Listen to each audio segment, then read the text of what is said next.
Hello, everyone. Last week, I actually did an Instagram Live with Meg from our Moon Paths, and we talked about women's health. And it really made me realize that there's so little talk about how we women are affected by a lot of the chemicals that we are exposed to every day. And I wanted to talk about that a little bit and just share what I do to reduce that. So I have an autoimmune disorder. It's called Hashimoto. I have had it, I probably had it forever, but I was diagnosed with it about a year after Bella was born. And I was very, very sick. And I was not being taken serious, I should say. And I felt like I was literally going crazy because I can tell that my hormones were not doing well. But everyone's like, well, you just had a baby. It's like, well, it's a year. I was gaining weight. I lost the baby weight, and then I started gaining weight, even though I literally did yoga and worked out every day. And also my hair was coming out. I was getting really dry skin. I had heart palpitations. I didn't sleep really well. I was moody. But anyway, eventually it was actually my acupuncturist, a new acupuncturist, who is now a dear friend of mine, who actually said that I feel like something is off with the hormones. We're going to do a hormone panel test. And it was revealed that I had Hashimoto. And so I've been on medication for that ever since, and maintaining. But what I learned during that time was because I'm a person like, okay, I'm not just going to take the medication and whoo, everything is fixed, because I knew that was not the case. So I did a lot of research about my condition, and what I learned was that a lot of chemicals that we are exposed to on a daily basis in our day-to-day routines actually mimics our hormones, and they will actually make the hormones go haywire. And that really concerned me because obviously I take my hormones very serious like, as a woman.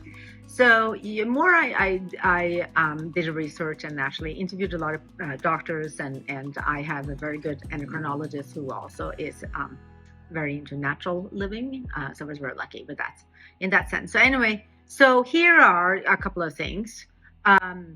So plastic is one major one that I removed when I learned that plastic contains chemicals that are, some of them are, I mean, they're really, really bad. Let's put it that way. I mean, plastic pollutes the planet from the extraction to production to when we use it to we discard it. But I avoid plastic, and we don't store food in plastic. I don't drink water from a plastic water bottle. I definitely make sure that I don't drink any water from a water bottle when sitting in a car, because these chemicals, like I said, mimics our hormones, and they are more like hormone mimicking chemicals. And some of them are forever chemicals. They get trapped in our body. They will be in our body for the rest of our lives. And they like, having chemicals into your body is not a good thing. I mean, we are all made of chemicals, but some chemicals definitely you don't want in your body. So anyway, I have a stainless steel water bottle that I use because, and I like it because it also keeps my water cold, but I bring that anywhere I go. We filter our water. Even though we live in Sweden where the water is pretty good, it still contains, chemicals and stuff like that. So we do filter our water, and having a really good filter, and I don't do the Brita because only contains plastic. So I have a whole post about how you can filter your water without plastic, and I will link that in the description of this video, of course. So I use stainless steel or glass or mason jars for storing our food. For sandwiches or bread or anything that needs to go in a Ziploc bag, I use stasher bags, or I have a Nature's bags. They don't unfortunately make those anymore. They're the most wonderful thing ever. I wrap things in beeswax wraps, or just cloth, or like I said, put it in mason jars. So it's pretty easy. It might seem really overwhelming when you think going completely plastic free in the kitchen and in your life. I would say that going completely plastic free is almost impossible, but you can make a huge effort, and I have very little plastic in my life these days. So second thing is actually your personal care products. This is a huge one because it is not really, there is no one really checking what chemicals goes into makeup. And like there's a lot of lead, especially in lipstick, and you think about it, you do lick your lips and stuff like that. So it's not like it's impossible not to ingest that. But today there are a lot of makeup brands that are out there that actually focus on, for me, vegan, chemical-free, and also zero waste makeup brands. So Elate is my favorite that I use, and you can actually refill theirs, which I like. And there's very minimal plastic involved in that, but they don't contain any chemicals. When it comes to deodorant, I make my own. Simple as that. I don't use perfumes, and that one, I have to say, that was a hard one. It's something about, as a woman, you want to smell good. And so giving a perfume was like surprisingly took the longest because I was self-conscious. I didn't want to smell bad. I wanted to smell good. But I use essential oils instead for that. And surprise, surprise, I use actually essential oils from Young Living. It's called Joy. And it's funny because most people actually comment how much they like that smell. So that was a good one. But I think that essential oils is a good one, or just go bare. And which is what I did for many, many years until I actually ran into the Joy essential oil from Young Living. For skin products, again, you have to do research. There's lots and lots of greenwashing out there when it comes to personal care products. And they would say natural. Well, plutonium is natural. I don't want that on my skin.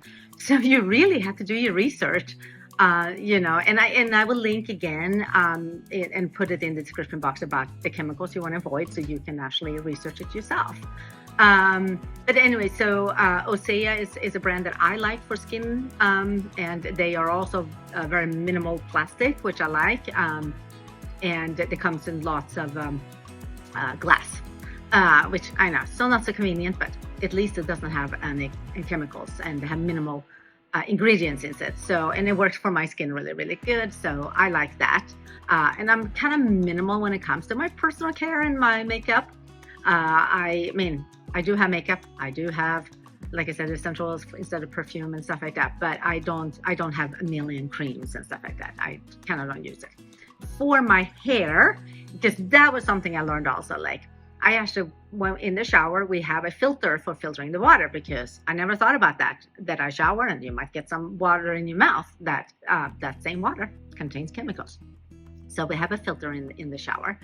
And then also I use shampoo, conditioner that I actually use it. I buy it from a zero waste store, and it's chemical free, and I check that, and actually use Castile soap for body. Works for me. I really like that one. And I actually noticed a couple of months ago, at the gym, I would wash my hands and they had the soap, and that was obviously the chemical. And I actually get like really bad rashes on inside my hands. So I have to like bring my own soap. So I have a small one I take with me to wash my hands. And I think you kind of get maybe more sensitive if you don't use it for a while, and then the harsh chemicals you can kind of tell. My kids, for example, they can smell chemicals miles away. They're like bloodhounds. They should start working for the police. They are amazing how they can really smell it. So if we've been in an Airbnb, they can tell like, oh my God, they washed it with scents and some strong chemicals, and we kind of have to air out the house, which it's good that they are that sensitive because obviously they have never been around chemicals in our home. Which brings me back to the next thing is menstrual products. And when I was talking to Meg from our Moon Paths, we were just saying like, okay, this is the ick factor. People don't want to talk about this, but we have to. Because menstrual products that contains, many of them contains very harmful chemicals. And we actually put them in a vagina as a tampon or a menstrual pad. The problem is that we have a lot of blood vessels down there that will actually absorb these chemicals into our bodies. I wish we talked more about this. I really wish we did that. And as a woman who lost her mom to cervical cancer, I am really, really sensitive about these things. So I would and for my daughter, when not to put her out there, because obviously she deserves her privacy when it comes to this, but I was very, very sure that we're going to have to talk about chemicals because I want to make sure that I reduce the amount of chemicals that she is exposed to. So anyway, a good option is of course a Diva cup or a reusable organic cotton. Has to be organic because regular cotton is sprayed to no end with pesticides. It's one of the most dirty fabrics in the world. I actually have hemp, organic hemp. I really like that one. And that's easy. Because you just clean it out. I don't find it to be gross. Now, if you do find that to be gross, I understand. I'm not judging. That there are other options, and our moon pads is a really great one. They're compostable and they contain no chemicals. Most really important. So again, do your research about these things because you don't want to put anything down there that has any chemicals. I eat obviously mostly organic food. We're vegan, or I'm vegan, but we eat organic food. And yes, we spend a little bit extra money on that, but we do make it cheaper, obviously, because we grow our own food and that's all organic and it's all natural. But the food that we do buy, we make sure it's organic. It's because non-organic food is sprayed, and you have seen these pictures of people standing with full hazmat suit and spraying. You do not want to eat that. If it's dangerous for them, it's dangerous for us. And pesticides is unfortunately one of those substances that we knowingly release out onto the planet, knowing it's harmful to humans, to wildlife, to the pollinators, and it does spread, and it's just really, really bad. So organic food is the way to go. And also, when you're eating organic food, you vote with your wallet, as you do with anything that you buy or consume. So there's something to think about.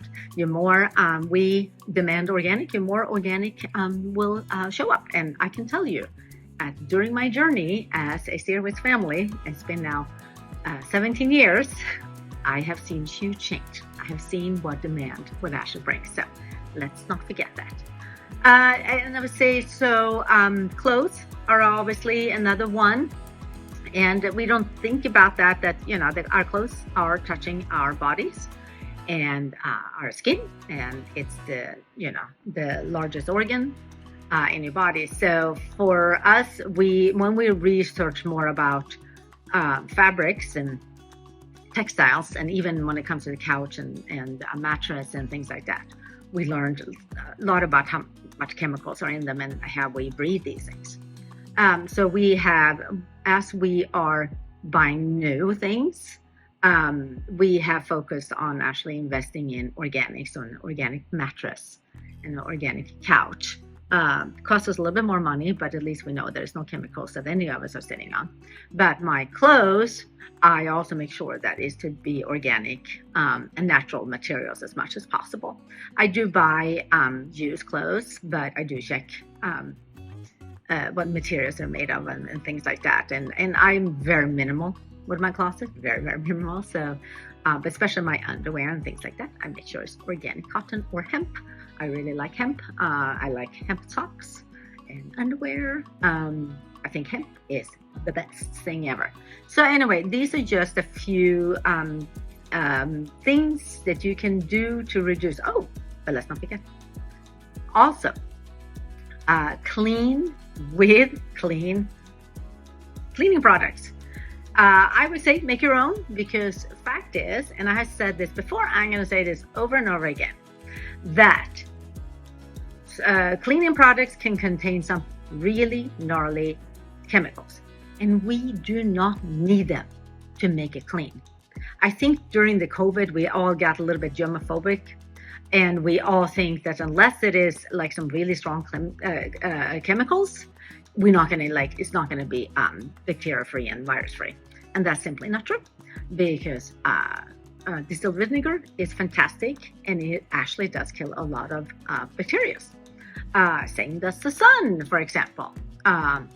And so I would say that you can clean your whole house with just vinegar and baking soda and soap. 3 ingredients. That's all you need.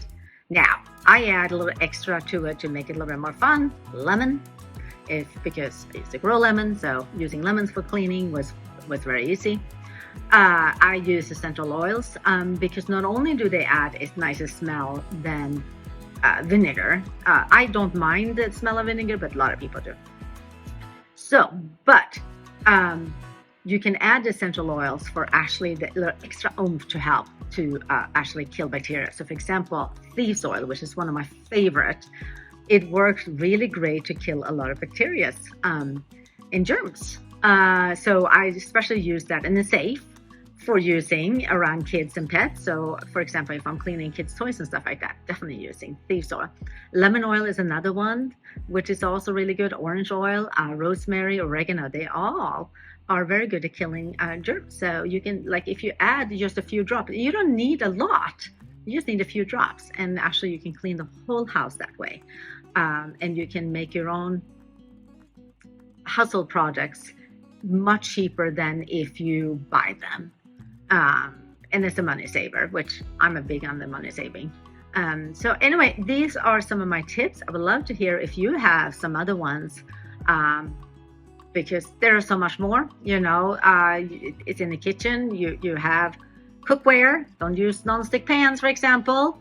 There are so many more things, and there's so many more things that I do, but these are just a few things because I want to overwhelm you. But if you have any more questions, feel free to reach out or leave a comment in below, and I will answer them. But thank you so much. Have a nice day.